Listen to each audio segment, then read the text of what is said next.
সতর্ক হন।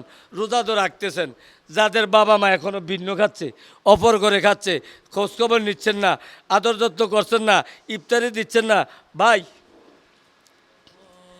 কেমনে যায়?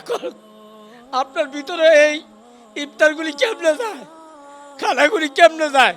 যে বাবা মা এত কষ্ট করলো, আল্লাহ রাসূল সাল্লাল্লাহু আলাইহি সাল্লামের দরবারে একজন সাহাবাকে বললেন, ইয়া রাসূলুল্লাহ, আমার মর্যাদার প্রাপ্যতারীকে? নবীজি বললেন, তোমার মা। দ্বিতীয়বার জিজ্ঞেস করলেন, তারপরে কে? তোমার মা। তারপরে কে? তোমার মা।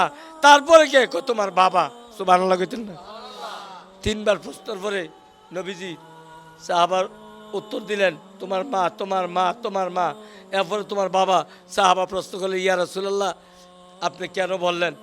তোমার মায়ের হক তিনটা তোমার উপরে। কোন সুবহানাল্লাহ। একটা জন্মদারিণী মা, এই মাটা তোমাকে 10 মাস 10 দিন তোমার পেটের মধ্যে, তুমি তোমার মায়ের পেটে ছিলা, এই জন্য একবার তোমার মা হক পাও না। আবার যখন দুনিয়াতে আসছ, আল্লাহু আকবার, আমরা আগের কাল দেখছি, এখন আর দেখা হয় না। কারণ আগে একটা মা সন্তান জন্ম দিলে বাড়িতে 1 সপ্তাহ জমিনের মধ্যে গড়ে রয়েছে, আমরা নিজেরা দেখছি। হাসপাতাল ছিল না, ডাক্তার ছিল না, তখন কত কষ্ট করছে। দাও নিয়ে যেত, ছুরি নিয়ে যেত, গলা কাটবে, বিদায় হয়ে যাবে। সুবহানাল্লাহ। কিন্তু এই মাগুলি তারপরও সন্তানগুলি জন্ম দিচ্ছে। এই জন্মের সময় যে একটা কষ্ট, আল্লাহ রাসূল সাল্লাল্লাহু আলাইহি সাল্লাম বলেন, এই জন্য এই দুনিয়াতে আসার সময় তোমার মাকে যেই কষ্ট দিয়েছ, এই কষ্টর কারণে তোমার জীবনের প্রাপ্যদারী, এই মর্যাদাশীল হলো তোমার মা। জন্য সুবহানাল্লাহ। এরপরে আল্লাহ রাসূল বলেন, তুমি যখন ওই সময় আর বোঝো না, তুমি আল্লাহ বাদে কোনো শব্দ তোমার মুখ দ্বারা আসে না, তখন তুমি ওয়া ওয়া বলে কাঁদতা, ও আল্লাহ বলে কাঁদতা, তখন তোমাকে তোমার মা কানলে তোমার খানা দিত, আহার দিত, দুধ দিত, তোমার আদর করতো। প্রস্রাব পায়খানা করলে দুনিয়ার মেথররা কত হাজার টাকা বেতন নেয় সাধারণ একটু পায়খানা পালাইলে। আর তোমার মা তোমার পেছনে 2.5 বছর, হাদিস শরীফ আছে, একটা ছেলে হইলে 2.5 বছর পর্যন্ত তাদের দুধ পান করান। 2.5 বছর তার মা তাকে খেদমত করে, 2.5 বছরের বেতন দিতে পারবেন কেউ? এই জন্য বলছে, মায়ের নিজের চামড়া যদি কাইটটা জুতা বানিয়ে দেওয়া হয়, নিজের শরীরের চামড়া কাইটটা জুতা বানাই দেওয়া হয়, আল্লাহু আকবার, আর মা যদি জুতা পাও দেয়, তারপরে একটা ফোঁটা দুধ টান দেখাইছিলাম, এটার হক আদায় করা সম্ভব? সুবহানাল্লাহ। সকলে জবান খুলেন সুবহানাল্লাহ। এখন এমন মা যারা আছে ভাই, আমি অনুরোধ করব, মায়ের রমজান মাস, আহারে আমি নিজে দেখছি, আমি নিজে দেখি সন্তানগুলি কত খারাপ। আপন মা, এমন দরদি মা, এই কষ্টের পরে, এত কিছু করার পরে মাকে ইফতারি দিতে পারো না, তুমি জান্নাতে যাইবা? বড় বড় গলা আওয়াজ দাও, বড় বড় সমাজে নেতাগিরি করো, বড় বড় অফিসার হও, তুমি বড় বড় কাজ করো, তোমার কাজ কোনো আসে যাবে না যতক্ষণ তুমি মায়ের খেদমত না করতে পারবা। তোমার মায়ের পায়ের নিচে তোমার জান্নাত, তোমার মায়ের পায়ের নিচে তোমার জান্নাত। তুমি জান্নাত কামাই করতে হলে মাকে তুমি আগে, সবার আগে, স্ত্রী পুত্র ছেলে সন্তান যা আছে সবার আগে মাকে প্রাধান্য দিতে হবে, ঠিক কিনা? তাহলে আমরা রাজি আছি তো ভাই? মায়ের রমজান মাস, আসলে কথাগুলি খুব কষ্টের কথা। মায়ের কথা যার আসে, চোখ কুটিরে জিভা দিয়া কর, চোখে এত শক্ত কে রইলি, মায়ের দিকে না আমার লিখে বলাইলা, আমি একটা ফোঁটা চোখের পানি দিতে পারি না। আপনি এখানে পড়েন মসজিদে, আল্লাহর কসম, বাড়িতে খবর পৌঁছাক যে আমার সন্তান না মসজিদে নামাজ পড়তে গিয়া খাইতে ফিরে গেছে গা, এমন কয়েকজনে বেড়া দেখ মারে যদি ধৈর্য রাখতে পারে, ঠিক না বেটি? কথা কন না কেন? পারবে ধৈর্য রাখতো? পারবো, বউরে পারবো, জিয়েরে পারবো, সবারে পারবো, মারে মনে ফেরা যায় পৃথিবীর সমস্ত কিছু জানে না, সন্তানের যদি কোনো কিছু হয় কে জানে? কে জানে? এমন মা যার নাই সে কবরে, যার আছে সে ঘরে। তাহলে একটা জিনিস করবেন, যে যারা কবরে আছে তাদের জন্য দোয়া করা, তাদের জন্য দান জাকাত করা, তাদের জন্য ইফতার মাহফিল দেওয়া, তাদের জন্য আপনি এই কোরআন তেলাওয়াত করা, তাদের জন্য খতমে ইউনুস পড়া, তাদের জন্য খতমে শাফা পড়া। যারা কবরে আছে তাদের জন্য এই দোয়াগুলি করবেন। আর যাদের মা বেঁচে আছে আপনার সৌভাগ্য কপাল। আজকের থেকে গিয়া যাও, পেছনে যা করছি মা আমি বুঝি না কিছু, তোমার আজকের থেকে পাওয়া দণ্ড আমার কাঁধে উঠিয়ে দাও।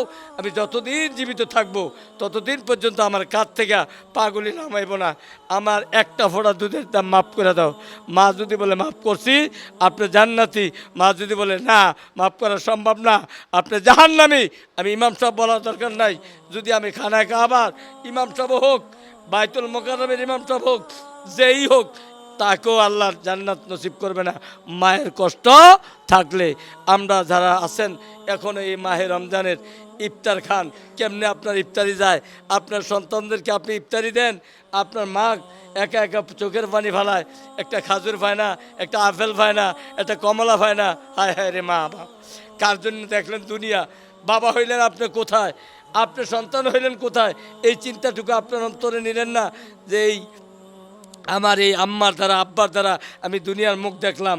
আমরা তো আব্বা আম্মা ছাড়া কোনো দিন দেখতাম না, এমনও সংসার আছে আরে 20-50 বছর হয়ে গেছে, 30 বছর হয়ে গেছে, সন্তানের মুখ দেখে না।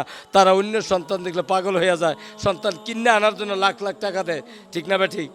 তাইলে আমরা কেন বাপ মার কষ্ট দিবেন? এজন্য বলছি মাহে রমজানে ওই ব্যক্তিও জাহান্নামী যেই ব্যক্তি মাহে রমজান পাইয়া পিতামাতার খেদমত করতে পারলো না। এজন্য আমি বারবার বলি এই মাহে রমজানটা এমন একটা সুন্দর মাস, এমন একটা মাস যেই মাসটা আপনাকে আমাকে পুত পবিত্র করার জন্য, সমস্ত গুনাহ থেকে মাফ করার জন্য, সমস্ত অশ্লীল কাজ থেকে ফিরিয়ে আনার জন্য, সমস্ত কিছু থেকে আপনাকে জান্নাতি বানানোর জন্য মাহে রমজান মাস আমাদের জন্য উপহার আছে। বলি সুবহানাল্লাহ। তাহলে এই রমজান মাসে আমরা যারা আবাদত করতে পারেন, ভাই আমরা শুধু মনে করি এই রোজাটা রাখছি অক্ষরে সব হয়ে গেছে গা, না, রোজার মধ্যে এসকা আছে, রোজার মধ্যে ডালপালা আছে, রোজার মধ্যে সব আছে। আপনার রোজা সম্পূর্ণ মানতে হবে, সকাল থেকে সন্ধ্যায় নয়, রাত্রে যা আছে তাও মানতে হবে, দিনে যা আছে তাও মানতে হবে, মাথার থেকে পা পর্যন্ত সব মানতে হবে। শুধু আমরা মনে করি রোজাটা রাখছি এইটাই আমাদের রোজা। গতকাল আমি ঢাকায় গিয়েছিলাম, এক অফিসে ঢুয়ার পরে চাই 4-5 জন মহিলা। কয়জন? আমি জিগেলাম এটি কি পুরুষ, ইয়ার এটি কি মুসলমান না হিন্দু? কহুজুর কন কি, এটি তো মুসলমান। তো নামটি জিগেলাম, আমাকে সুন্দর নাম। তো আমাকে তারা যে আপনার অফিসে চাকরি করে, আমরা এই যে চাকরি করতে আপনি ভাই সাহেব রোজা রাখছেন নি? কহুজুর কন কি, বছরে একবার একটা রোজা যদি না রাখতারি তাহলে কী হইব? তো রোজা রাখার পরে দেখা গেল আমাকে তো এই মহিলারই আপনারা রোজা রাখছেন নি? রাখছি তো হুজুর, কোন কি রোজা না রাখতে পারি? আমাকে মাথায় কাপড় নাই, আপনি আল্লাহর ফরজ তরফ করে দিয়েছেন। আর দায়ুসুল আয়াত খুলিল জান্নাত, জান্নাতের দরজাত লেহা, আপনারা আমারে দুজনে জান্নাতে ঢুকতে দিব না। তার কারণ আর দায়ুসুল আয়াত খুলিল জান্নাত, জান্নাতিরা দায়ুসুলে ঢুকতে পারবে না যদি জাহান্নামের কাজ করে থাকে। তাহলে আপনারা তো দায়ুস, এই মাথার কাপড় ফালাইলেন, অসংখ্য গুনার বাগী হইলেন। আপনি জীবনটা একবারে বিথায় আপনি ফরজ তরফ করার কারণে। আপনি মাহে রমজান মাসের উপলক্ষে আপনি কাজ করেন, আপনারা এই হাত মোজা লাগান, তারপর পা মোজা লাগান, চক্ষু দুটা খোলা রাখেন। আর অফিস মেনটেনের জন্য যদি বেশি হয় তাইলে মুখোশটা খোলা রাখা আপনি অফিস চালান, আপনার নিয়ন্ত্রণে চালান। রোজার হেফাজত হলো, আপনার হেফাজত হলো, তাইলে আপনি জান্নাতি হিসাবে পরিবেশন করলেন। কিন্তু আপনার যে অবস্থা আছে, আমি দেখার পরে আমিও দায়ুস, আপনার দেখানোর পরে আপনিও দায়ুস, দুজনে দায়ুস। জান্নাতে তো কেউ প্রবেশ করতে পারবে না। আমিও রোজাদার, আপনিও রোজাদার। রোজায় মানুষকে জান্নাতে নিবে কখন? রোজায় মানুষকে জান্নাতে নিবে কখন? যখন আমরা পরিপূর্ণ রোজার হকগুলি কথা কয় না মানি।